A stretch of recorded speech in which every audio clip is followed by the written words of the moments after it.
Kozhikode Nadakkavu car service സെന്ററിൽ തീപിടുത്തം.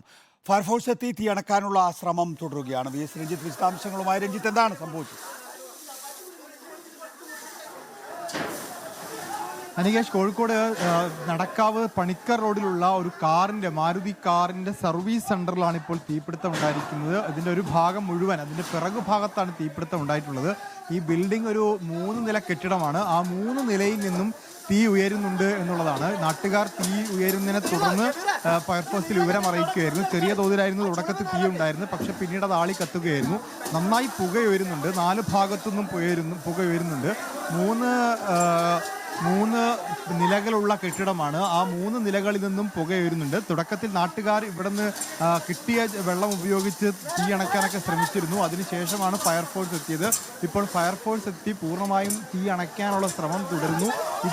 ഈ കെട്ടിടത്തിൻ്റെ 4 ഭാഗത്തും ഒരു ഷീറ്റുകൾ വലിച്ചു കെട്ടിയിട്ടുണ്ട്. ഈ ഇരുമ്പ് തകിടുകളാണ്. അത് സ്വാഭാവികമായിട്ടും അതിനകത്തേക്ക് വെള്ളം പ്രയോഗിക്കുന്നതിനൊരു തടസ്സം നേരത്തെ ഉണ്ടായിരുന്നു. ഇപ്പോൾ ആ ഇരുമ്പ് തകിടുകൾ മാറ്റി അങ്ങോട്ട് ഉള്ളിലേക്ക് വെള്ളം ചീറ്റുകയാണ്. 4 ഭാഗത്തുനിന്നും പുകയേറുന്നതിനാൽ എവിടെ നിന്നാണ് തീയുടെ ഉറവിടം എന്ന് കണ്ടെത്താനായിട്ടില്ല. പൂർണ്ണമായും അതിനകത്തുള്ള വസ്തുക്കൾ കത്തി നശിച്ചു എന്നാണ് ഫയർഫോഴ്സ് ഉദ്യോഗസ്ഥന്മാർ പറയുന്നത്. അതിനകത്ത് ചൂടിക്കയറുകൾ ഉൾപ്പെടെയുണ്ട്. അതിനകത്ത് എന്തെല്ലാം ഉപകരണങ്ങളാണെന്ന് അറിയില്ല. ഗ്യാസ് സിലിണ്ടർ ഉണ്ട് എന്നൊക്കെ നാട്ടുകാർ പറയുന്നുണ്ട്. ഏതായാലും ഇപ്പോൾ ഫയർഫോഴ്സ് എത്തി തീ അണയ്ക്കുകയാണ്.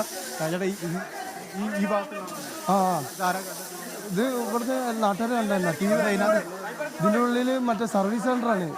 വണ്ടിൻ്റെ സർവീസ് സെൻ്ററിൽ ഫുള്ള് വേസ്റ്റ് സാധനങ്ങൾ അതിൻ്റെ ഉള്ളിൽ അങ്ങനെ കത്തിപ്പിടിച്ച കാറുകളാണോ? കാറെല്ലാം എടുത്ത് അങ്ങോട്ട് മാറ്റി. കാറ് മാറ്റി ഫുള്ള് വണ്ടി അങ്ങോട്ട് മാറ്റിക്കുന്നു. ഇപ്പം ടയറ് അങ്ങനെ കണ്ട വേസ്റ്റുകൾ സാധനം കത്താം. 3 നിലയിലും തീ ഒന്നായിട്ട് പടർന്ന് തെങ്ങിന് വരെ പിടിച്ചിരിക്കണ്. നാട്ടുകാർ കണ്ടപ്പോൾ നാട്ടുകാർ കണ്ടിട്ട് അരമണിക്കൂർ കഴിഞ്ഞ് ഫയർഫോഴ്സിനെ വിളിച്ചിട്ട് ഇപ്പം വെത്താൻ നേരം വൈകിപ്പോയി.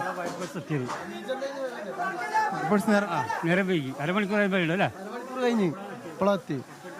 ഇവിടെ അംഗൻവാടി കേരള സ്റ്റോപ്സ് തൊട്ടിലെത്തി ചൂടിക്കമ്പനിയാ, കയറിൻ്റെ ചൂടിക്കമ്പനിയാ. അപ്പോൾ ഇപ്പം എല്ലാവരും ഇവിടെ നോക്കി കിടത്തുന്നുണ്ട്. ഇപ്പോൾ പൂർണ്ണമായും തീ അണയ്ക്കാനുള്ള ശ്രമം തുടരുകയാണ്. ഇതിനകത്തുനിന്ന് നന്നായി പുക ഉയരുന്നുണ്ട്. VS രഞ്ജിത്ത്, ഇപ്പോൾ നാട്ടുകാർ പറയുന്നത് പോലെ തൊട്ടടുത്ത് ചൂടിക്കമ്പനിയാണ് എങ്കിൽ തീ പടർന്നു പിടിക്കാനുള്ള സാധ്യത എത്രത്തോളാണ്? പടർന്നു പിടിക്കാതെ തീ അണക്കാൻ സാധിച്ചിട്ടുണ്ടോ ഇതിനകം തന്നെ?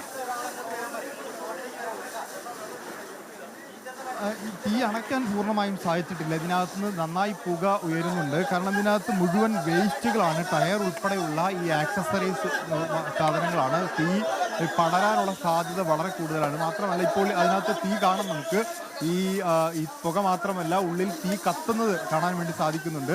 അപ്പോൾ ഈ തീ കത്തുന്ന ഇത് അണയ്ക്കാൻ ഇപ്പോൾ വെള്ളം പൂർണ്ണമായും ചീറ്റുന്ന ഭാഗത്ത് തന്നെയാണ് തീ വീണ്ടും ഉയരുന്നത്. അപ്പോൾ തീ അണയ്ക്കാൻ സാധിച്ചിട്ടില്ല എന്ന് മനസ്സിലാക്കണം. ഇതിനകത്തുള്ള സാധനങ്ങൾ മുഴുവൻ ഹൈലി ഫ്ലെയിമബിൾ ആണെന്നാണ് മനസ്സിലാക്കാൻ സാധിക്കുന്നത്. ടയർ ഉൾപ്പെടെയുള്ള സാധനങ്ങളാണ്. പെട്ടെന്ന് കത്തിപ്പിടിക്കുന്ന ടയർ ഉൾപ്പെടെയുള്ള വസ്തുക്കളുണ്ട്. അതുകൊണ്ട് തന്നെ തീ അണക്കിൽ കുറച്ച് ബുദ്ധിമുട്ടായിരിക്കും. കാരണം ഈ ഒരു നിലയിൽ നിന്നല്ല ഇപ്പോൾ തീ അണയ്ക്കാൻ ശ്രമിക്കുന്നത് താഴെ തട്ടിലാണ്. താഴെ തട്ടിൽ മാത്രമല്ല തീ പടർന്നിട്ടുള്ളത്, മുകളിലേക്ക് 2 നിലകളിലും പുകയുയരുന്നു. 2 നിലകളിലേക്കും തീ പടർന്നിട്ടുണ്ടെന്നാണ് മനസ്സിലാക്കാൻ സാധിക്കുന്നത്. ഏതായാലും ഫയർഫോഴ്സ് ഉദ്യോഗസ്ഥന്മാർ ഈ ഒരു ഭാഗത്ത് നിന്ന്, ഇതിൻ്റെ മുൻഭാഗം വേറെയാണ്, നമ്മൾ നിൽക്കുന്നതിൻ്റെ പിറകുഭാഗത്താണ്.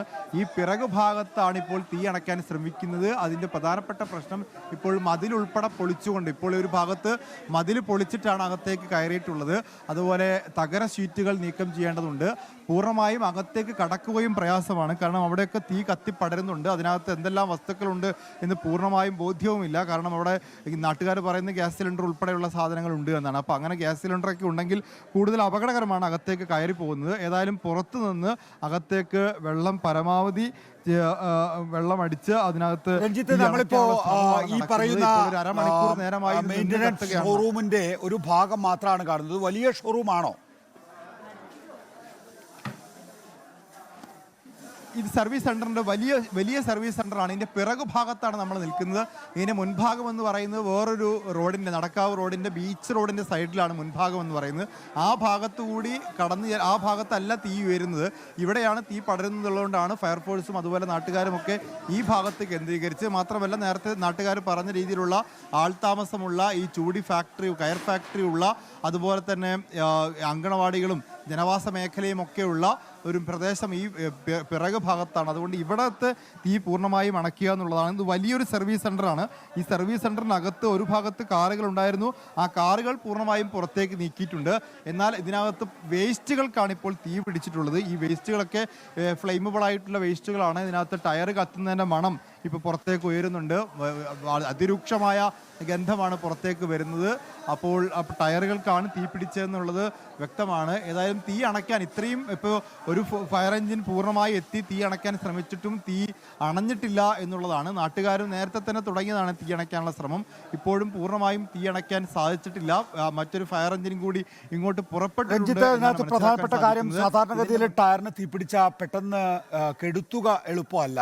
ഇതിപ്പോൾ പുറത്തുനിന്ന് ഏതാണ്ട് അനുമാനം വെച്ചിട്ടാണ് വെള്ളം ചീറ്റുന്നുണ്ടാവുക.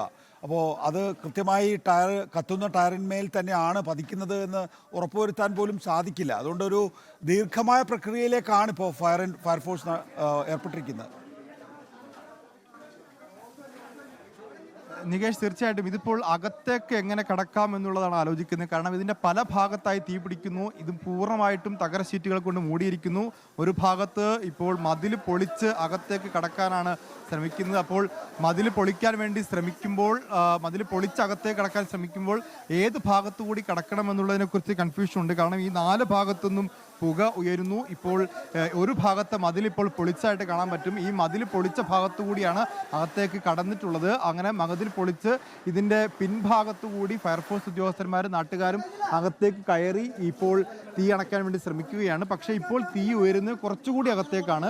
ഈ തുടക്ക ഭാഗത്ത്, ഈ കെട്ടിടത്തിൻ്റെ തുടക്ക ഭാഗത്ത് നിന്ന് ഉയർന്നിരുന്ന തീ പൂർണ്ണമായും കെടുത്തി. ഇനിയിപ്പോൾ കൂടുതൽ അകത്തേക്ക് കടന്നു ചെല്ലാൻ വേണ്ടി ശ്രമിക്കുകയാണ്. ഈ ലോറി ഫയർ എഞ്ചിൻ നിർത്തിയിട്ടിരിക്കുന്നത് കുറച്ചുകൂടി പുറത്താണ്. കാരണം ഇതൊരു ഇടവഴിയാണ്. ഫയർ എഞ്ചിന് ഡയറക്റ്റായി നേരിട്ട് ഇങ്ങോട്ട് കടന്നു വരാൻ പറ്റില്ല. അപ്പോൾ ഈ ഇടവഴിയിലൂടെ കടന്നു വന്ന് നേരിട്ട് തീ അണയ്ക്കാൻ പറ്റില്ല. റോഡിൽ നിർത്തിയിട്ടിരിക്കുന്ന ഈ വാഹനം അതിലൂടെ കൂടുതൽ കണക്ടിവിറ്റി ഉപയോഗിച്ച് ഇങ്ങോട്ട് വെള്ളം എത്തിക്കുകയാണ് ചെയ്യുന്നത്. അപ്പോൾ അതിൻ്റെ ഒരു ബുദ്ധിമുട്ട് കൂടിയുണ്ട്. ഇവിടെ നാട്ടുകാർ നേരത്തെ ബക്കറ്റ് ഉപയോഗിച്ചൊക്കെ തീ അണച്ചതിൻ്റെ ഒരു അവശിഷ്ടം കൂടി കാണാൻ സാധിക്കും. ഇപ്പോഴും വെള്ളം ഈ ബക്കറ്റ് ഉപയോഗിച്ച് തീ അണയ്ക്കാനുള്ള ശ്രമം നടത്തുന്നുണ്ട്. ഏതായാലും ഈ ഒരു ഭാഗത്ത് പൂർണ്ണമായും തീ അണയ്ക്കാൻ സാധിച്ചു. ഇപ്പോൾ മറുഭാഗത്തേക്ക് കൂടി ഇതിനകത്തേക്ക് കടന്ന് വേറൊരു ഭാഗത്തുകൂടെ കടന്ന് അവിടെ വെള്ളം ഉപയോഗിച്ച് തീ അണയ്ക്കാനുള്ള ശ്രമം നടക്കുകയാണ്. ഏതായാലും ഇത് വെറും ഷെഡാണ് എന്നുള്ളതാണ് നമുക്ക് ദൃശ്യങ്ങളിലൂടെ കാണാൻ സാധിക്കുന്നത്. ഇതിന് അതായത് ഇരുമ്പ് ഷെഡോ അല്ലെങ്കിൽ വേറെ എന്തെങ്കിലുമൊക്കെ ഏത് നിലയിലാണ് ഇതിൻ്റെ കൺസ്ട്രക്ഷൻ? ഇത് ഇരുമ്പ് ഷെഡ് അല്ല. ഇത് പൂർണ്ണമായിട്ടും ഷബീർ ഇതിൻ്റെ ഒരു പൂർണ്ണമായ വിഷ്വൽസ് കാണിച്ചാൽ ഇത് ഇരുമ്പ് ഷെഡല്ല, ഇതൊരു കെട്ടിടം തന്നെയാണ്. ആ കെട്ടിടത്തിന് ചുറ്റും ഇരുമ്പ് ഷെഡുകൾ നിർമ്മിച്ചിട്ടുണ്ട് എന്നുള്ളതാണ്. ഈ ഇരുമ്പ് ഷെഡുകൾക്ക് മാത്രമല്ല തീ പിടിച്ചിട്ടുള്ളത്. ഇതിനെ പുറത്തേക്ക് നോക്കിയാൽ ഇതിൻ്റെ മറ്റു ഭാഗങ്ങളിൽ നിന്നും തീ ഉയരുന്നുണ്ട്. ഇതൊരു കെട്ടിടം തന്നെയാണ്. ഈ കെട്ടിടത്തിൻ്റെ മുൻഭാഗത്തും പിൻഭാഗത്തുമെല്ലാം ഇത്തരത്തിലുള്ള തകര ഷീറ്റുകൾ ഉപയോഗിച്ച് ഷെഡുകൾ നിർമ്മിച്ചിട്ടുണ്ട്.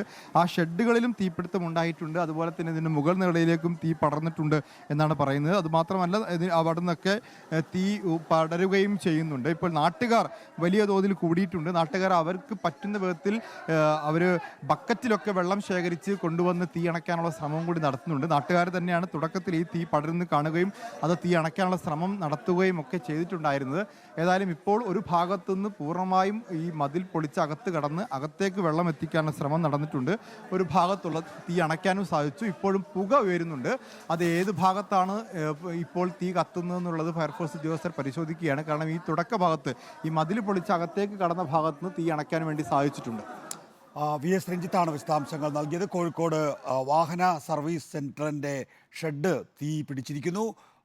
തീയണക്കാനുള്ള ശ്രമം ഫയർഫോഴ്സ് തുടരുകയാണ്. നടക്കാവ് കാർ സർവീസ് സെന്ററിലാണ് തീപിടുത്തം ഉണ്ടായിട്ടുള്ളത്.